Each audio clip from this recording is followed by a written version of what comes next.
പരീക്ഷ ഏതുമായിക്കൊള്ളട്ടെ, ഉത്തരക്കടലാസിൽ ജയ് ശ്രീറാം എന്ന് എഴുതിയാൽ വിജയം സുനിശ്ചിതം. ഇത് പരീക്ഷണാടിസ്ഥാനത്തിൽ ഉത്തർപ്രദേശിലെ വീർ ബഹദൂർ സിംഗ് പൂർവാഞ്ചൽ സർവകലാശാലയിൽ നടപ്പിലാക്കിയിരിക്കുകയാണ്. റിസൾട്ടോ അതിഗംഭീരവും. സർവകലാശാലയിലെ ഫാർമസി 1ാം വർഷത്തിലെ 18 വിദ്യാർത്ഥികളുടെ ഉത്തരക്കടലാസിലാണ് ജയ് ശ്രീറാമെന്നും ഇന്ത്യൻ ക്രിക്കറ്റ് കളിക്കാരായ രോഹിത് ശർമ്മ, വിരാട് കോഹ്ലി, ഹാർദിക് പട്ടേൽ എന്നിവരുടെ പേരും എഴുതി. മൂല്യനിർണ്ണയത്തിൽ ഇവർക്ക് ലഭിച്ചത് 50% കൂടുതൽ മാർക്കാണ്. 1-2 കുട്ടികൾക്കായിരുന്നു ഇത് സംഭവിച്ചിരുന്നുവെങ്കിൽ ന്യായീകരിക്കാമായിരുന്നു.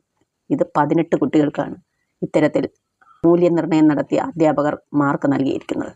നിലവിലെ അവസ്ഥയിൽ ഫാർമസി കുട്ടികൾ പാടുപെട്ട് ബയോകെമിസ്ട്രിയും ഫിസിക്സും സ്യൂട്ടിക്സും ഫാർമക്കോളജിയും കോഗ്നസിയും ഒന്നും പഠിക്കേണ്ട ആവശ്യമേ വരുന്നില്ല. ജയ് ശ്രീറാം എന്ന മാസ്മരിക മന്ത്രം ഉത്തരക്കടലാസിൽ ഒന്ന് എഴുതിയാൽ മാത്രം മതി. ഒടുവിൽ മിത്രങ്ങളുടെ ഭാഷയിൽ പറഞ്ഞാൽ ചില വിവരം കേട്ടവന്മാർ ഇതിനെ വിവാദമാക്കി.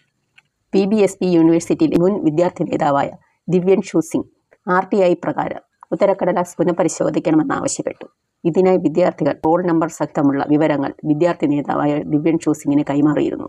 മാത്രമല്ല, മൂല്യനിർണ്ണയത്തിൽ കൃത്രിമം കാണിച്ച പ്രൊഫസർമാരായ വിനയ് വർമ്മയെയും ആഷിക് ഗുപ്തയെയും കുറിച്ചുള്ള വിവരങ്ങളും അദ്ദേഹം പുറത്തുവിട്ടിരുന്നു. വിദ്യാർത്ഥികൾക്കെതിരെ ഉത്തർപ്രദേശ് ഗവർണറായ ആഫേൽ പട്ടേലിനും അദ്ദേഹം പരാതി നൽകി. ഈ 18 കുട്ടികളിൽ നിന്നും പണം വാങ്ങിയതിനു ശേഷമാണ് മൂല്യനിർണ്ണയം നടത്തിയ പ്രൊഫസർമാർ ഈ കുറ്റകൃത്യം ചെയ്തത്.